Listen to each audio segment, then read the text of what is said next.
Self-sufficiency is a very appealing idea especially in modern society. I think it's very fantasized by people, including me, especially in younger generation, around like 10 to like 15 to 25 or even 30, and especially men, that not needing anyone and complete absolute like solitude is some kind of a virtue. And I completely disagree with that, even though I've been kind of isolating myself for a very long time. And but I wouldn't like I admit the kind of hypocrisy that I'm committing right now. No, yeah, because at the end, it's not gone. Most of the times, if you genuinely just look closely at those people who claim to be okay alone every single time and not needing to socialize with others, not having any kind of relationships, like deep relationships. It's just rerouted most of the times. It's there, it's not disappeared. And they seek the kind of validations through other forms that mostly aren't looked normal or decency in in our society. So that's where it gets like even worse than actually being dependent by others. And it's even dependency alone isn't a weakness if you think of it. Dependency, like needing someone's validation in order for you to be okay with yourself, is when dependent you need to kind of learn about yourself and kind of know better about yourself to learn how to detach from others and decide your own life, like map your own life without getting getting controlled by other external things. But when it comes to, let's say, like you don't need the kind of validations, but trying like you're living in the culture and history and having the kind of friendships, but at the end, like you are you and you don't identify by others. I think the kind of virtue that many people miss, and people from like extreme one-sided, there are so many extreme one-sided people, even in the internet but in real life as well.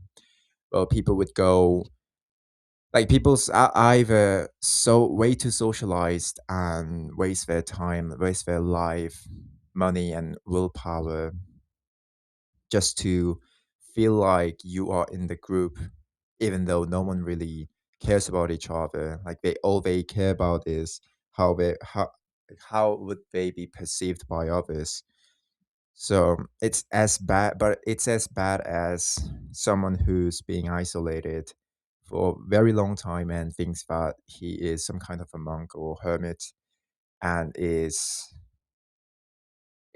thinks that that's the only way to live the life, and which is very wrong. Like everyone's because at the end, like trying to balancing things out is the hardest part.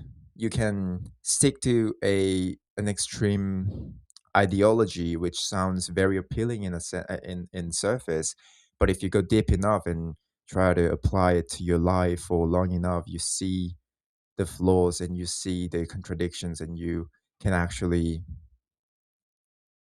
it can actually destroy your life in a sense.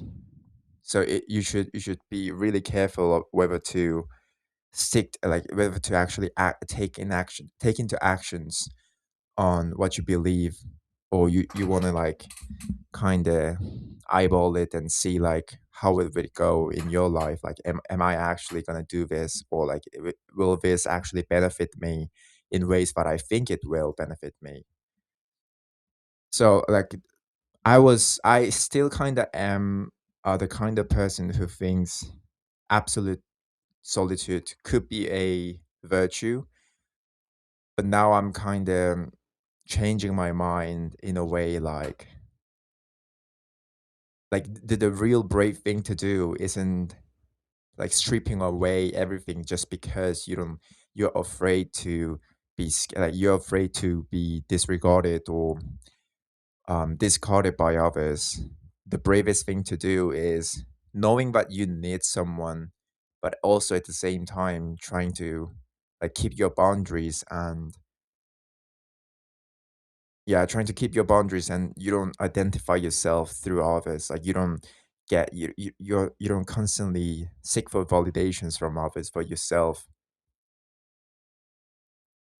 But it's very difficult also. It will never get to you as easy as we think because it needs it needs very the kind of discipline that every single time you feel like God, I love this moment. Like God, I'm so glad I'm alone right now. I'm single, or like I have not many friends, and I can spend this much of time alone to myself to improve. But also at the same time, you gotta kind of think in a way that I need them. You know, I need others at the end because that's what makes you like the language that we speak, the knowledge that we have. It's all some in some house like even though you say you say like I self-taught this, it's just that the creators are invisible, not that it's that you don't have the creators, you know, like somehow like somewhere from someone you are like, you got the knowledge, and even the language is spoken between people. You'll constantly seek for the kind of validations, the basic kind of validations through all these things. It's not that you don't need them at all. So self sufficiency really is a very appealing, and it's the kind of image that I think many men, young men, including myself, are kind of like fantasizing a lot about because it sounds cool. It genuinely looks cool. Like damn, like he doesn't need anyone else but himself. He's just going through his life, the things that it's causing harm to him, but like he doesn't need anyone. He just talks to himself. He improved himself. You get what I mean? Like it sounds cool. It looks cool if someone is genuine. If someone actually looks like he doesn't care about a damn thing about others, and he just cares about his own things, his life and his happiness kind of thing. But at the end, like it really, I think that the line that we should cross between the person who's actually using self-sufficiency well and not is when they whether they feel like it's like preparing for it's a resilience. You know, the virtue is resilience, not absent.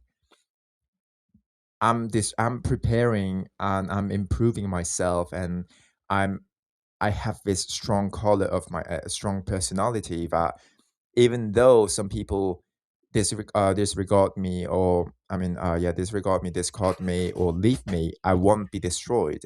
It's not like absolute um immunity from it, like not being affected by it. It's clinical problem then.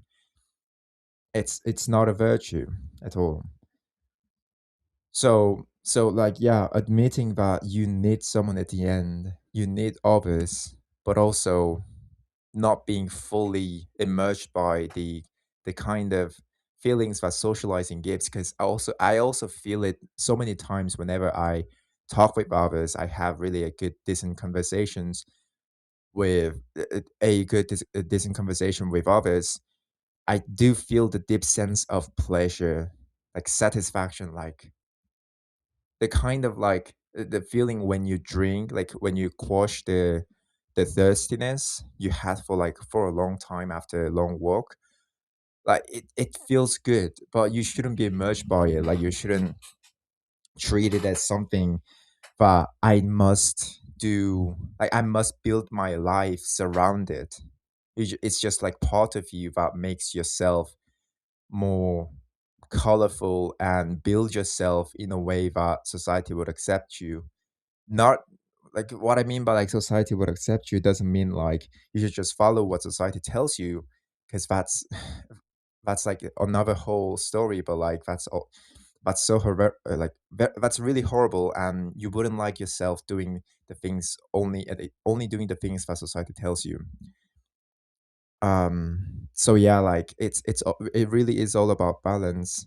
But one thing you should always keep in mind, whether you're feeling the deep satisfaction from self-improvement or socializing with others, is that admitting that I know that this isn't everything. Like even though it really benefited me, this is not everything. Like I have myself, but also like these people really genuinely make me laugh and like be myself. So I want them to feel the same way, but it's not like I identify myself through them. I need their validations in order to be me. No, like you should cross the line clearly.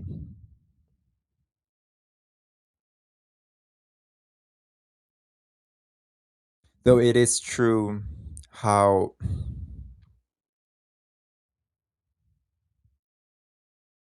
how good it looks whenever someone is on the extreme side. Like when someone's like way too socialized and they have nothing else going on in their life except for like showing off to others, like showing what kind of person they are and seek for constant validations from others. Like in theoretically, obviously, it sounds awful, but if you genuinely think of it, like those people around, like the kind of people you see around you who are the leader of the team, and like those people who are genuinely like good at talented at talking in front of others, and you just see them like every single where I mean everywhere you go for like a small party to like big threats, or like there's just some kind of talks, like you can already tell like that person really is an extrovert, but not the kind of like good extrovert, but like he needs them, he needs others to for his own identity, like he himself to exist. So like society would reward obviously extrovert, like extreme side of extrovert than is extreme side of introvert.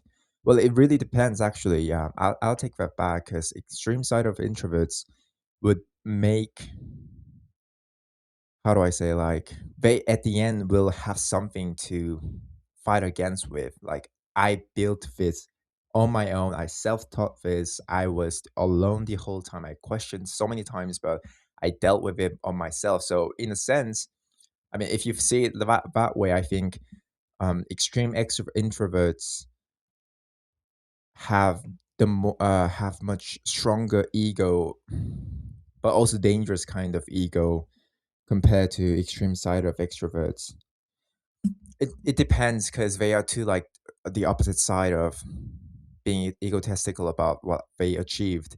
Extroverts would go like, I I had this kind of like all human, like all relationship around me, like friendships, relationship, my people love me, and I'm all top of like here because like my people like help me up there, like the kind of thing, like um the problem with here is that, like with both, is that they both need something to feel validated.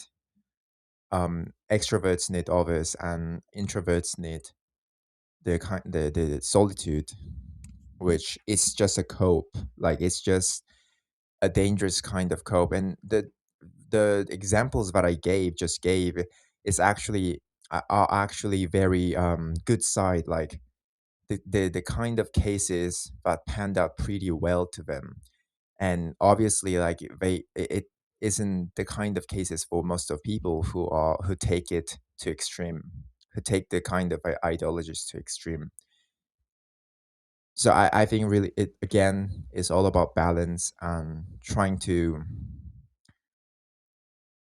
like just be honest with yourself every single time, whether you are just avoiding the problems just to feel like you just to like brand it and label it in different ways, in like in much better way, so that you feel like you are you're pursuing some kind of a virtue that not everyone's even aware of.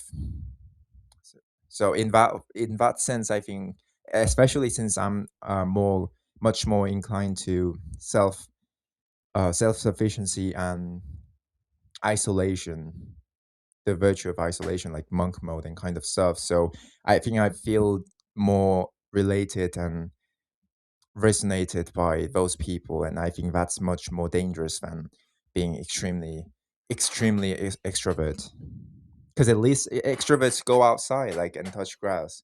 I'm not saying touching grass would solve any problems. It just detaches you from the reality and the problems that you're dealing with. But at the end, at least you have people. At least I know maybe you have so many toxic kind of relationships, but if I were to compare, like, say which is worse, then obviously self isolation would be, I mean, sounds and is much worse in my opinion. So yeah, ask yourself this question, whether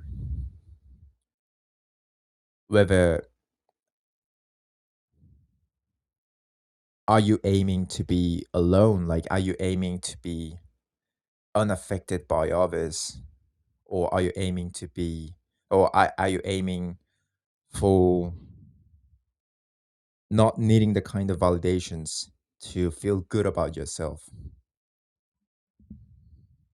That's the takeaway about this in this video.